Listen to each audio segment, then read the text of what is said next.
Assalamualaikum warahmatullahi wabarakatuh. Saya akan menerangkan mengenai tugas individu saya yang disediakan oleh saya sendiri, Nur Safiza binti Abdul Razak, nombor matrik 266177. Dalam tugasan ini, saya telah memilih bab 8 iaitu mengenai dengan isu alam sekitar dan juga pembangunan mampan. Pengenalan, pencemaran merupakan suatu perbuatan yang mengotorkan alam.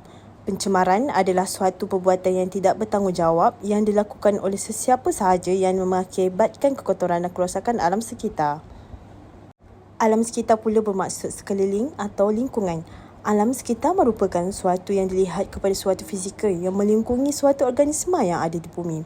Pencemaran alam sekitar dikelaskan kepada dua kategori iaitu pencemaran yang berlaku disebabkan oleh faktor-faktor semula jadi seperti bencana alam yang merangkumi letusan gunung berapi, gempa bumi, ribut dan lain-lain lagi.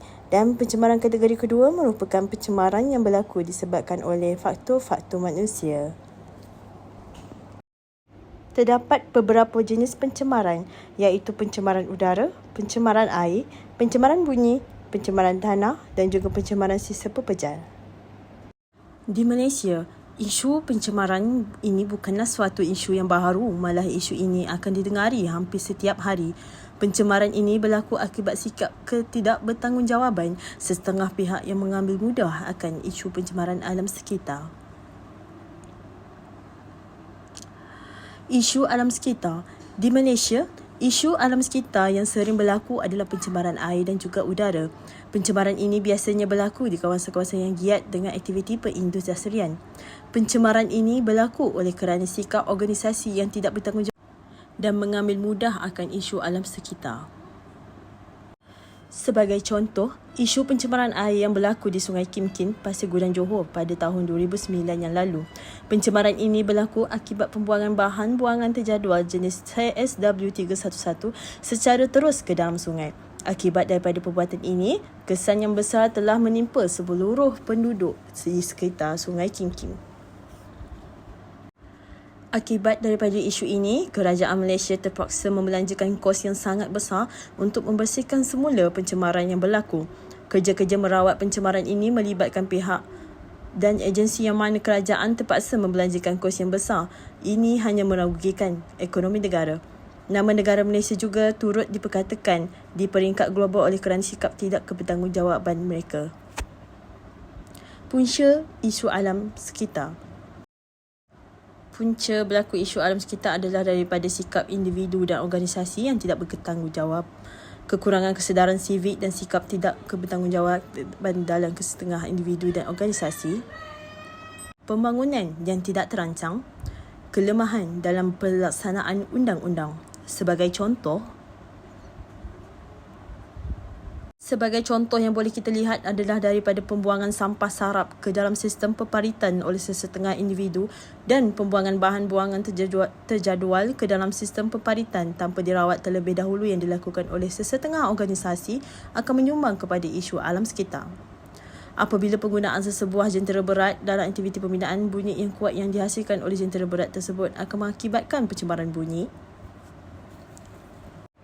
Kelemahan dalam pelaksanaannya telah memberi ruang dan peluang kepada pihak yang tidak bertanggungjawab untuk terus rakus dengan aktiviti yang memberi kesan kepada alam sekitar. Sebagai contoh, aktiviti pembalakan haram yang giat dilakukan akan mengakibatkan pencemaran air sungai dan juga tanah runtuh. Kesan isu alam sekitar. Kesan yang pertama yang dapat kita lihat adalah kepada kesan terhadap kesihatan manusia. Pencemaran udara yang mampu memberi kesan terhadap sistem pernafasan manusia. Gas-gas karbon monoksida daripada pencemaran udara ini sangat bahaya kepada sistem pernafasan manusia dan memberi kesan kepada pelbagai penyakit lain seperti radang paru-paru.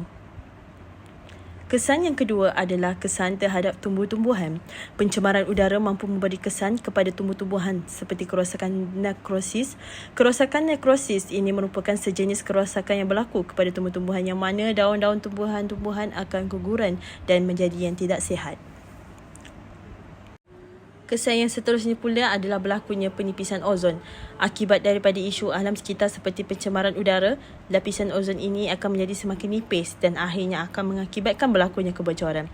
Bukan hanya peningkatan suhu yang akan dialami, malah Pencairan ais di kutub bumi juga akan berlaku dan menyebabkan ketidakseimbangan ekosistem dan ancaman kehidupan di kutub. Dasar alam sekitar. Dasar alam sekitar negara ini dibentuk bagi tujuan penerusan kemajuan sektor ekonomi, sektor sosial dan budaya serta peningkatan kualiti hidup rakyat Malaysia menerusi kesejahteraan alam sekitar dan pembangunan lestari. Bertujuan untuk mencapai alam sekitar yang bersih, selamat, sihat dan produktif untuk keseluruhan rakyat Malaysia. Juga bertujuan untuk memelihara kebudayaan dan warisan semula jadi yang unik serta mencapai gaya hidup dan pola pembangunan dan pengeluaran yang lestari. Dasar alam sekitar negara berlandaskan kepada 8 prinsip utama iaitu pengawasan alam sekitar, pemeliharaan ketahanan dan kepelbagaian alam, peningkatan berterusan dalam produktiviti dan kualiti alam sekitar, penggunaan lestari sumber-sumber asli, membuat keputusan bersepadu, peranan sektor swasta, komitmen dan kebertanggungjawaban dan penyertaan aktif dalam masyarakat antarabangsa. Akta Alam Sekitar. Di Malaysia, terdapat beberapa akta yang dibentuk bagi menjamin kesejahteraan alam sekitar. Antara akta yang diperkenalkan di Malaysia adalah Akta Kualiti Alam Sekitar 1974. Akta ini yang dinamakan Akta Kualiti Alam Sekitar 1974 ini memberi penekanan terhadap bahan buangan terjadual.